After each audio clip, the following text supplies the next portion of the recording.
kelas kita hari ini ya. Nih, kuping telinganya buat sini, telinganya buat sini. Materi sudah saya kirimkan di grup ya. Jadi sebenarnya untuk materi kita kali ini agak teori ya. Jadi bisa Anda baca sendiri sebenarnya. Jadi langsung aja kalau misalkan ada yang kita diskusi aja ya. Silakan kalau misalkan ada yang pengen didiskusikan dari materi yang sudah saya share di grup. Jadi saya sekilas saja ya. Jadi media transmisi itu udah banyak kita kenal, ada yang pakai kabel, ada yang tidak pakai kabel, itu aja intinya. Iya.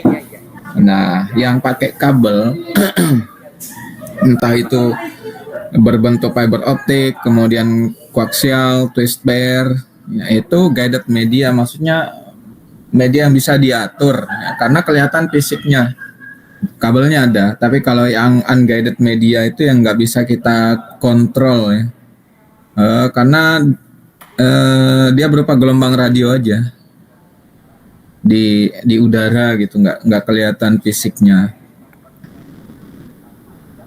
Jadi kan dia menyebar kemana aja. Bayangkan kalau kabel misalkan ya, kita mau langsung tujukan ke komputer tertentu, ya udah. Jadi komputer itu aja yang akan bisa akses gitu, bisa kita berkomunikasi. Kalau bentuknya hotspot kan siapa aja bisa mencoba masuk, karena ketangkep gelombangnya oleh siapa aja, menyebar gitu. Jadi makanya disebut unguided media.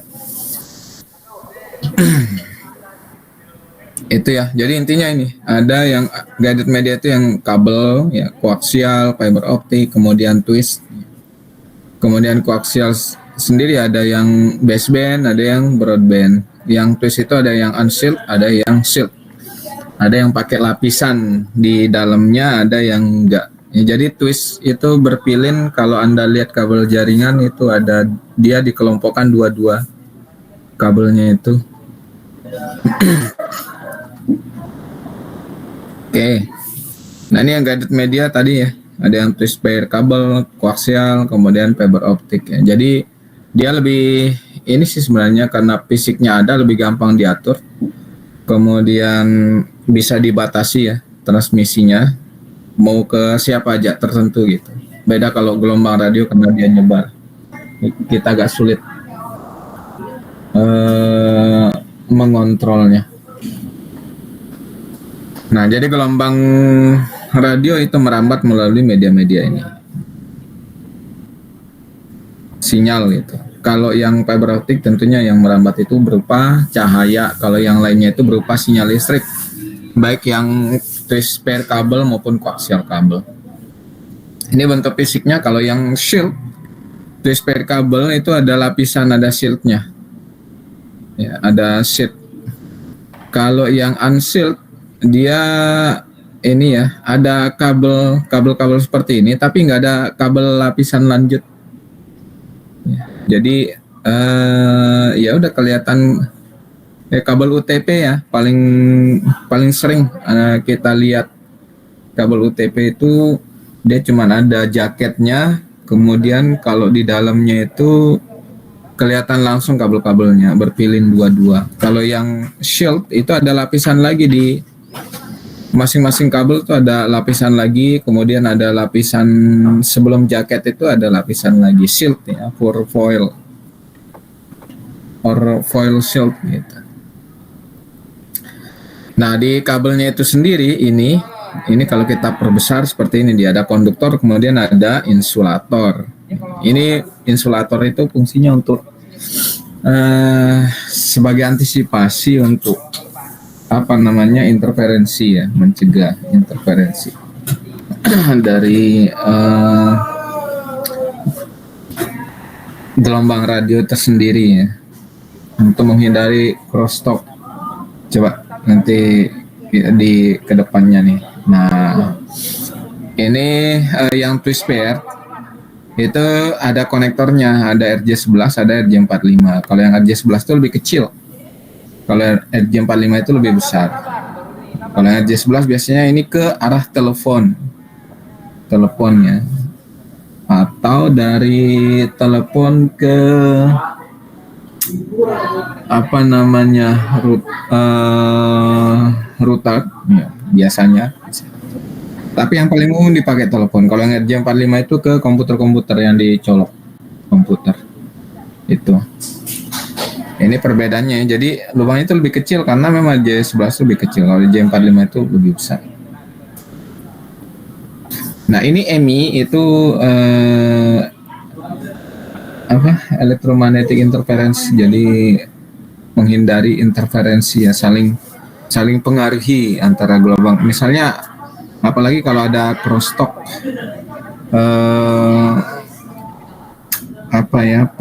sinyal yang dikirim dan yang diterima itu kan kayak jalan raya gitu ya.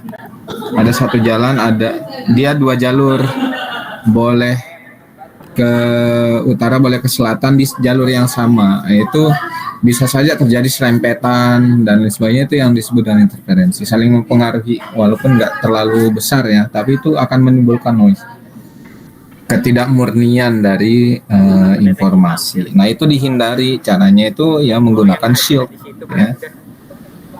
Shield nih, prevent electromagnetic noise penetration, jadi melindungi dari penetrasi noise elektromagnetik. Nah, UTP ini dia lebih besar lebih mahal dari kabel koaksial dan UTP. Ini kalau ini kabel UTP, saya sendiri pernah menggunakan yang seperti ini dan merasakan betul bedanya. Kalau yang beredar sekarang kan yang kayak kabel TV ya, yang biasa-biasa yang harganya nggak terlalu mahal itu. Kadang semester itu kalau nggak salah bisa 1.500 ya. Kalau kabel TV nggak tahu ya. Kalau dulu harganya itu yang warna-warna abu-abu. Nah itu isinya itu kan cuman ini satu kabel inti, super wire, kemudian ada insulationnya biasanya warna putih, kemudian kayak busa. Kemudian di sini itu ada serat sedikit, kemudian ya aluminium foil. Kalau yang biasa. Nah kalau yang RJ858 tuh kayak gini. Ada kabel intinya itu pun berupa kalau saya nggak salah ingat itu serabut. Ininya itu juga serabut banyak banget. Nah itu dulu saya pakai untuk main radio FM. Nah itu hasilnya beda banget ya. Penerimaannya jernih, kemudian pengiriman sinyalnya juga lebih bagus, lebih kuat. Nah ini kabel koaksial ya. Jadi ada lapisan luar, kemudian super mesh ini kayak kabel, misalkan ini positif, ini negatif gitu ya. Nah ini ada lapisan supaya nggak bercampur. Ini kabel koaksial juga banyak dipakai di kabel utama ya, backbone, kemudian TV ya. Kalau Anda ngelihat yang TV kabel itu pakai kabel koaksial ya.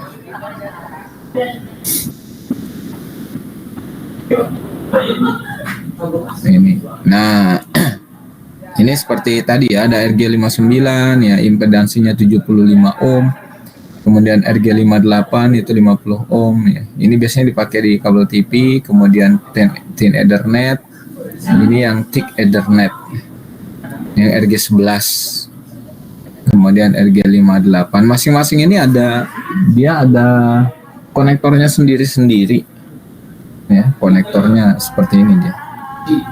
Ada yang bentuk T ya, bisa kita cabang dan lain sebagainya. Ini biasanya dipakai di TV nih. Belakang. Videonya tak cek lagi. Nah kalau yang fiber optik Pak Teguh pernah bawa, Pak Teguh Firmansyah, itu kecil banget kayak rambut kabelnya, tapi isinya serat kaca. Kalau Anda pernah ngelihat, Anda bisa cari di YouTube. Jadi model cara membuatnya itu, jadi kaca dididihkan dalam suhu yang sangat tinggi, kemudian dia kan meleleh kayak air ya, dibiarkan kayak netes gitu, netes, tapi karena dia serat kaca, dia kayak permen itu. nggak netes kayak air langsung putus gitu ya. Jadi dia memanjang gitu tapi belum putus sampai dengan panjang tertentu dia langsung didinginkan supaya nggak terus melar dan keputus. Dia didinginkan jadilah dia kayak serat kaca. Nah serat kaca ini kemudian yang dibungkus dikasih lapisan untuk pelindung ya. Biar kan namanya kaca kalau kena benturan ya gampang ini ya. Makanya kabel fiber optik itu nggak bisa ditekuk kayak kabel koaksial atau UTP ya. Bisa sampai 180 derajat ditekuk gitu nggak masalah. Kalau ini ditekuk seperti itu patah ya, di dalam. Nah, tapi dari segi kecepatan dia sangat bagus. Ya, noise-nya itu kecil sekali. Ya. Tidak dipengaruhi oleh interferensi elektromagnetik karena yang di dalamnya ini adalah cahaya. Jadi dia ada transmitter ya, ini ada input sinyal ditransmisikan dalam bentuk cahaya. Cahayanya ditembakkan memantul sampai di receiver. Nanti dikodekan kembali ya, menjadi sinyal seperti itu. Nah bentuknya seperti ini kurang lebih ya, fiber optik. Cuman dia harganya mahal ya. Sampai sekarang pun masih mahal. Ya. Tapi kayak IndiHome itu udah mulai hampir semua ya menggunakan fiber optik kabelnya. Karena memang kecepatannya sangat baik. Low attenuation ya, atenuasi rendah, kemudian ukurannya kecil, kemudian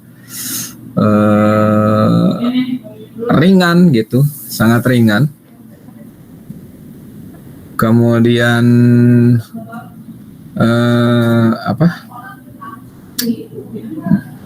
dia bisa memancarkan data sampai sangat jauh gitu ya karena cahaya aja yang memantul-mantul. Jadi untuk yang berubah menjadi panas itu kecil sekali. Makanya bisa sampai jauh. Kalau UTP itu kan jarak 100 meter itu udah harus ada repeater untuk menguatkan kembali.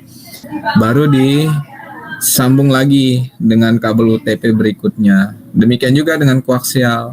Sampai jarak tertentu kalau di TV-TV kabel itu dia pakein booster. Terus sampai jarak sekian meter dipakein lagi booster. Karena kalau enggak ya lemah sinyalnya di ujung nanti.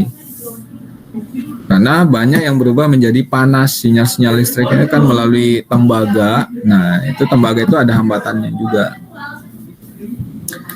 Nah kelemahannya itu ya masih mahal. Kemudian agak susah untuk diinstal. Karena konektornya sendiri ketika kita pengen menyambung kita perlu alat khusus. Dan itu harganya mahal. Ya. Kemudian alat sambungannya pun khusus karena dia menyambungkan serat kaca yang kemudian nanti ada cahaya yang memantul di dalamnya, jadi nggak bisa sembarangan. Beda kalau yang kayak UTP atau kabel koaksial ya tinggal kadang lilit-lilit aja gitu, disambungin dililit-lilit. Atau ada konektor tinggal diputar-putar colokin udah. Kalau ini memang agak beda. Kemudian maintenance-nya pun mahal ya karena tadi memang fiber optik sendiri mahal, kemudian perawatannya itu perlu pelakuan khusus jadi maintenance-nya jadi mahal. Nah ini kalau yang transmission media yang unguided yang tidak bisa dikontrol kayak gelombang radio tadi. Itu ada microwave, kemudian satelit ya.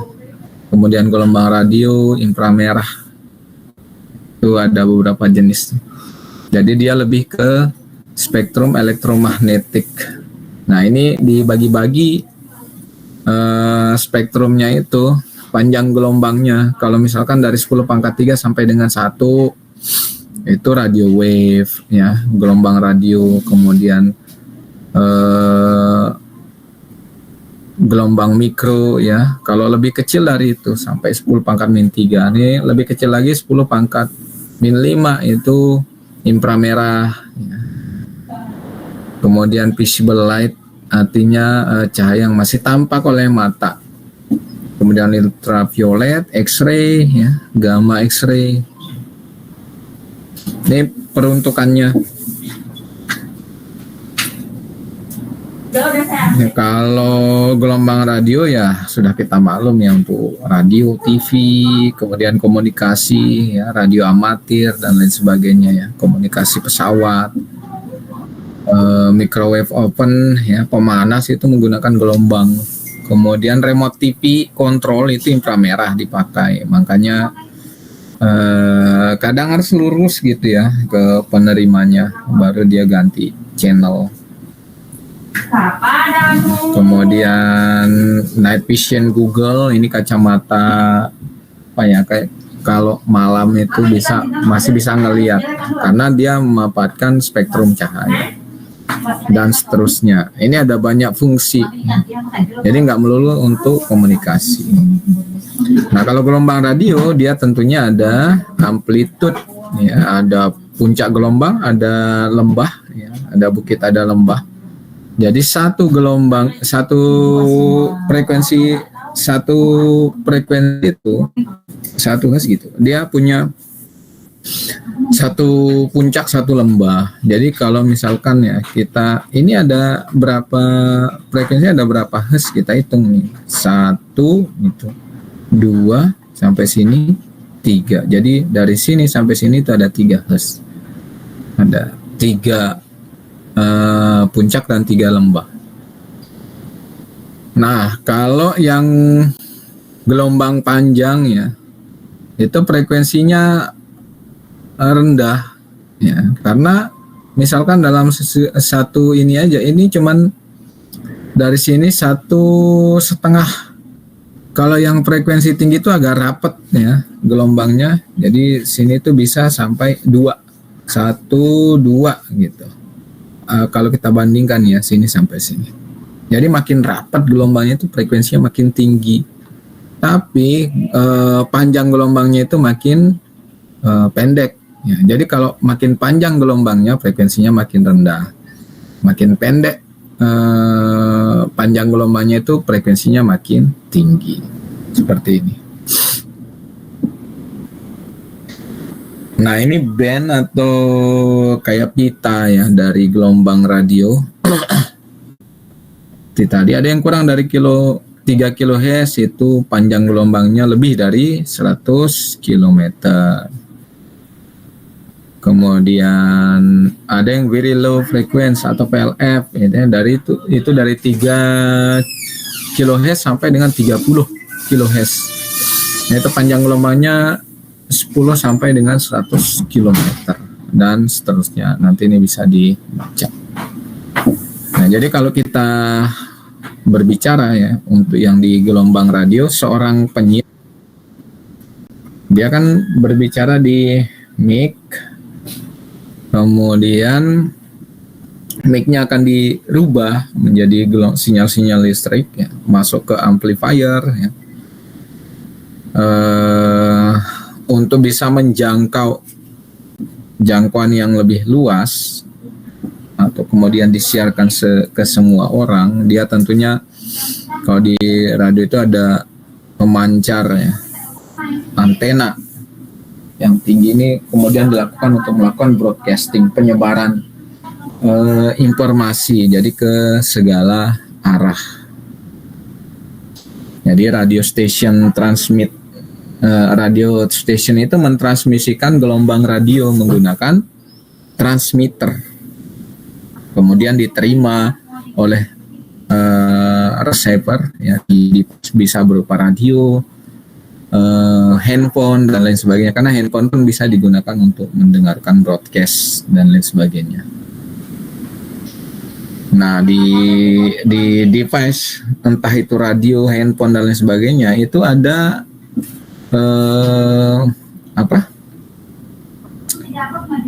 peralatan yang berfungsi untuk mengkonversi sinyal-sinyal listrik tadi, diubah kembali menjadi data, ya, untuk diolah kemudian bisa terdengar ke bentuk suara gitu.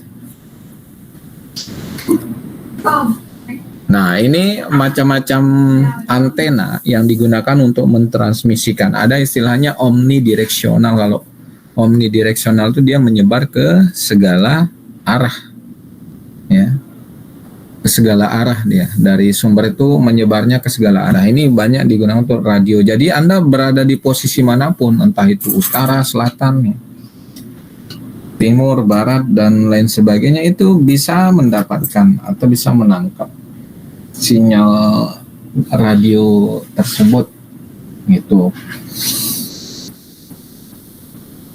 Ya, ini contoh ya, WiFi juga hotspot ya. Seperti itu omnidireksional, jadi ke segala arah. Nah,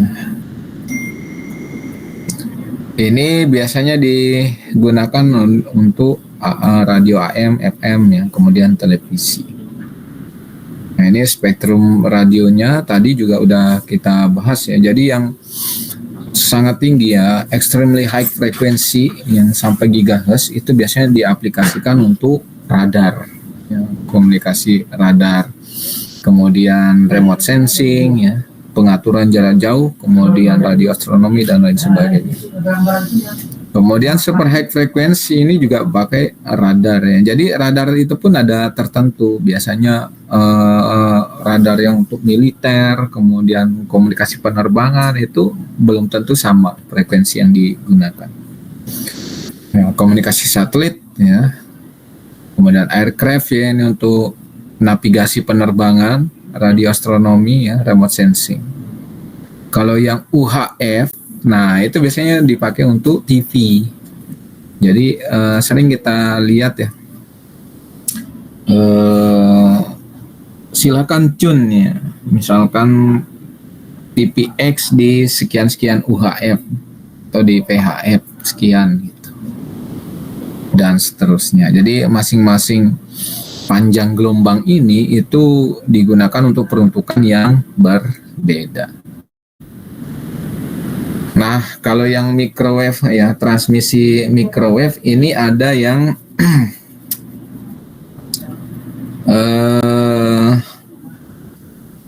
istilahnya itu point to point.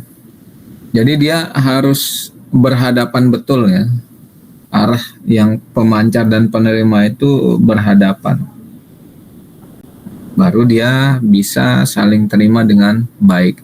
Dia kayak nembak lurus gitu, yang point to point. Jadi gambarannya seperti ini. Nah, jadi ini pemancar ya. Dia memancarkan informasi diterima di sini oleh receiver. Dari receiver ini kemudian masuk ke switch ya. Dari switch ini dibagi-bagi ke beberapa komputer informasinya.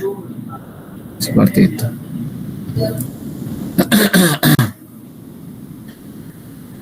Nah, ini yang kalau yang sampai dengan 30 miles ya, 30 mil itu line of sight, artinya dia nggak boleh ada penghalang, lurus.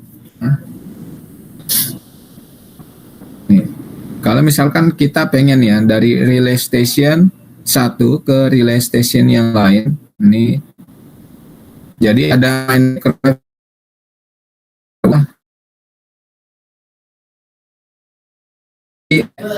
relay stationnya itu harus bersifat line of sight sekitar 30 mil ya, ke stasiun yang lain. Jadi nggak boleh ada penghalang, dia langsung berhadapan secara langsung ya. Jangan ada terhalang gedung, pohon dan lain sebagainya, karena itu nanti sinyalnya tidak akan dapat ya. Jadi kalau line of sight itu atau loss itu harus secara langsung, tidak boleh terhalang. Ya, itu yang microwave ya, gelombang mikro. Nah, sama dengan yang infrared ya, sebenarnya dia langsung ya, istilahnya itu indirectional, tapi kadang dia juga bisa dipantulin. Kita ngadepin ke tembok ya, tapi jangan yang ke arah ini ya, Artinya tembok itu masih menghadap ke TV ya. Jangan di ruang tamu yang jauh di sana. Mantul Anda harapkan mantul-mantul ke sana kemari. Dia pantulannya misalnya sekali aja gitu. Atau Anda tembakkan langsung point to point ke arah, kan ada sensornya yang biasanya lampu warna merah ya. Kita hadapkan remote ke arah sana kalau kita pengen mengganti. Itu yang infrared. Atau kalau dulu infrared itu dipakai untuk pairing antara HP ke HP, mengirim data. Jadi kita tempelin lah HP itu dengan dari ke sama-sama infrarednya itu berhadapan. Kita dekatkan gitu. Itu dulu seperti itu. Ya, HP-HP Nokia zaman dulu. Kemudian berkembang, udah mulai pakai Bluetooth. Bluetooth itu mah omnidirectional, dia kayak hotspot, dia menyebar ke sana kemari dan kecepatan lebih baik. Tapi jangkauannya kalau nggak salah sampai 10 meter gitu. Bluetooth yang dulu ya yang di HP. Kalau sekarang itu udah ada yang Bluetooth dengan low power consumption dengan jarak yang jauh. Itu Bluetooth yang sudah dipakai untuk WSN itu udah ada. Tapi yang kita bicarakan yang sini yang transmisinya ya infrared. Yang infrared itu biasanya dia point to point atau diffuse, dipantulin gitu masih bisa. Nah, atau seperti ini ya. Ini yang untuk PSN biasanya. Jadi kelemahannya itu jaraknya nggak bisa jauh kalau infrared. Kemudian kalau dia ini juga nggak bisa terhalang ya. Misalnya Anda ngidupin TV dari kamar dalam itu nggak bisa terhalang tembok gitu. Kelemahannya seperti itu. Dia harus berhadapan ya. Kalau tadi ya line of sight, kemudian point to point atau diffuse-nya pun ya Anda harus line of sight dengan objek yang akan diganti seperti itu. Ya, itu ya.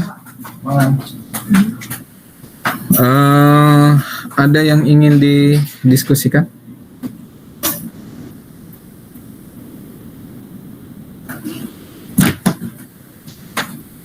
Gak ada?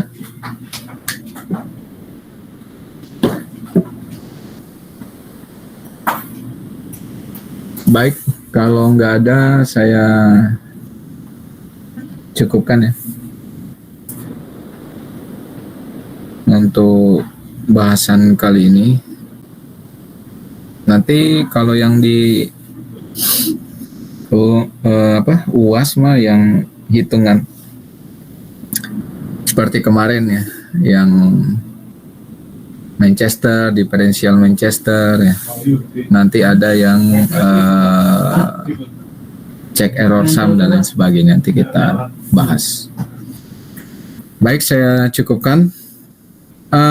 Presensi, sorry.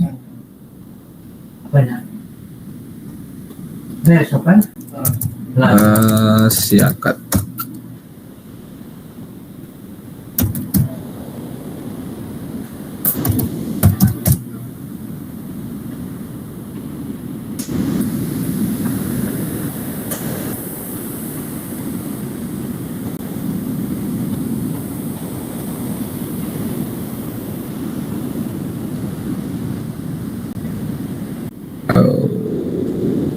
Kemarin apa bahasanya? Nah, saya cek dulu.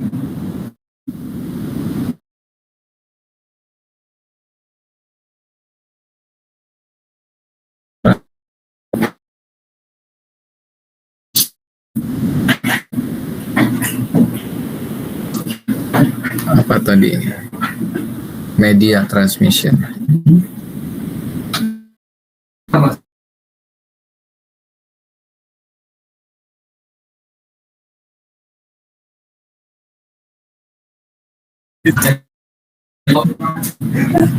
Kalau manggil dia terakhir sinyal aja pas SD. Oh berarti manggil dia berarti. Nah, saya bagi di grup aja ya.